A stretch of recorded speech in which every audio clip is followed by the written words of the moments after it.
भूतनी माँ का प्यार। एक शहर में गीता नाम की 17 साल की एक लड़की रहती थी, जिसके माँ बाप की मौत एक रेल दुर्घटना में हो गई थी। क्योंकि गीता अपने माँ बाप की अकेली औलाद थी, इसलिए पूरी जायदाद उसी के नाम हो गई। अब तो गीता की सारी जिम्मेदारी उसके चाचा और चाची के ऊपर आ गई, जो लालची किस्म के थे, और वो कुछ दिन गीता के पास रहने के लिए आ गए। अरे सुनती हो भाग्यवान, काफी दिन हो गए हमें शहर में गीता के पास रहते हुए। अब चलो गांव में चलकर धंधा संभालते हैं अपना। अरे क्या बोल रहे हो? यहाँ गीता और गीता की इतनी बड़ी जायदाद है, उसकी देखभाल कौन करेगा? क्या मतलब? ओहो, तुम्हें तो कुछ समझ में नहीं आता। अरे इतना बड़ा घर है, गीता की जायदाद के कितने सारे पैसे उसके माँ बाप उसके नाम कर गए हैं। हम गीता को इसका अकेला मालिक कैसे बनने दें? तुम भी तो उनके भाई थे, तुम्हारा भी हक बनता है। अब से हम यही रहेंगे, यही खाएंगे और गीता के पैसों से ऐश करेंगे, समझे? फिर दोनों गीता को घर से भगाने का और जायदाद हड़पने का प्लान बनाते हैं। अब चाची रोज रोज गीता का जीना मुश्किल कर देती थी। गीता से दिन भर काम करवाती थी, रोज रात को पैर दबवाती थी। अब तो बेचारी स्कूल जाती गीता का स्कूल भी छूट गया। दिन भर घर के कामों में लगी रहती। कभी खाना मिलता तो कभी बेचारी को भूखे पेट ही सोना पड़ता। दिन रात काम कर कर के गीता को भूख लगती थी। वो जब भी चाची से खाना मांगती तो उसे दुत्कार दिया जाता। सारा काम खत्म कर घर का, समझी? और अच्छी तरह से कर। दिन भर आराम करती है, बस खाना ही मांगती रहती है। भाग यहाँ से। गीता चाची से परेशान हो गई और एक दिन रोते हुए घर से बहुत दूर निकल आई। इतनी दूर कि जब उसे होश आया तो पाया कि वो किसी जंगल में है। वो बहुत घबरा गई। वो घर वापस जाने का रास्ता खोजने लगी, परंतु रास्ता तो कहीं दूर छूट गया था।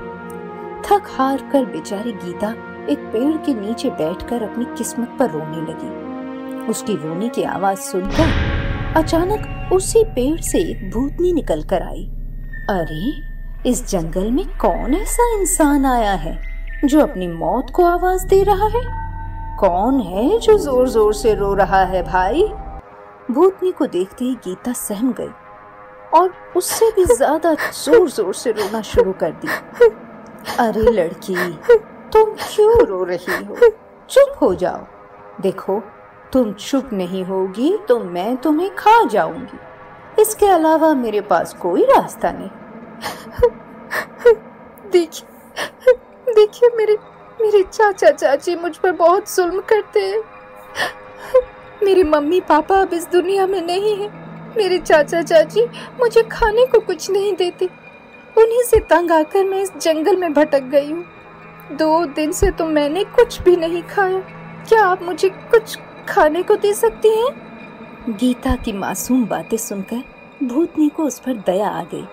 वो गीता के पास उसके सर पर हाथ रखते हुए बोली, ना बेटी ना, तो मत रो। तेरे चाचा चाची ने तेरे साथ वाकई बहुत बुरा किया है जो तुझे भूखा रखा है। ठहर, मैं अभी तुझे खाना देती हूँ।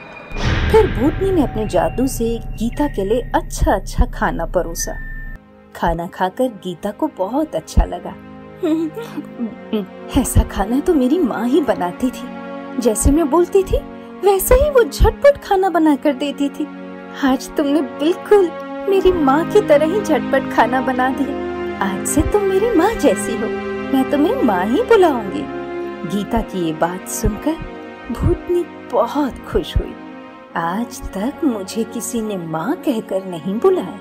तूने मुझे आज माँ का दर्जा दिया है, इसलिए आज के बाद तू कभी भूखी नहीं सोएगी।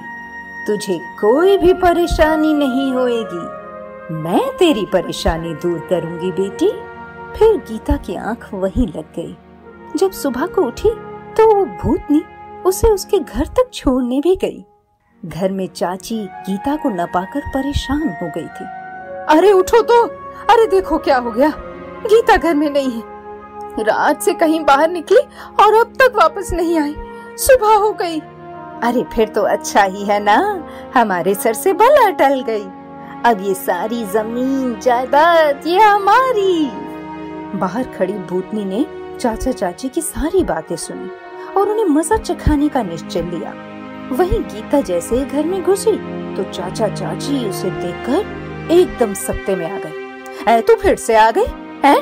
गायब नहीं हो गई? मर नहीं गई कहीं चुल्लू भर पानी में?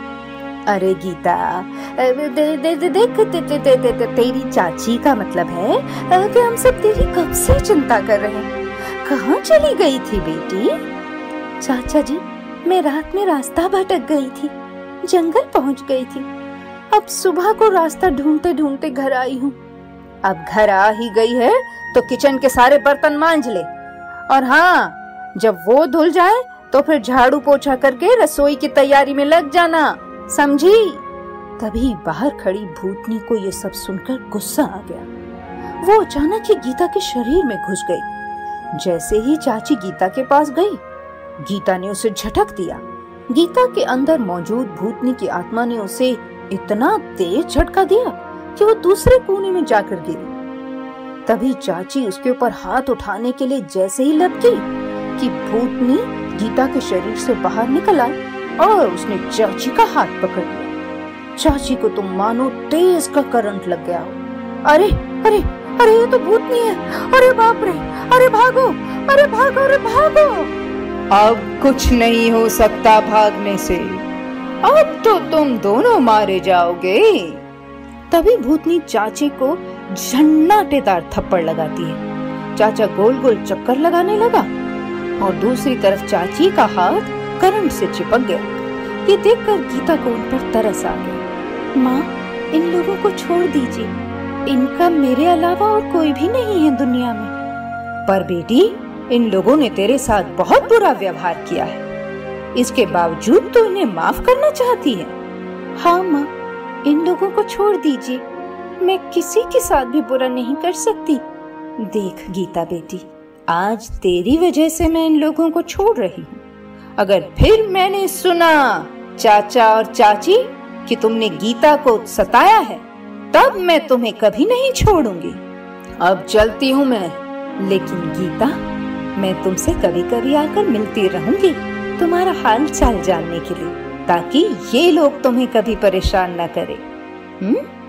तुमने मुझे माँ कहा है, और माँ तो चाहे जिंदा हो या मरी हुई हो, अपने बच्चों का ख्याल करती ही है, याद रखना। अरे बाप रे! अरे बाप रे! हाय, मेरी तो जान निकल गई। हाय हाय, माफ कर दो, अब नहीं तंग करेंगे हम गीता को। माफ कर दो गीता बेटी।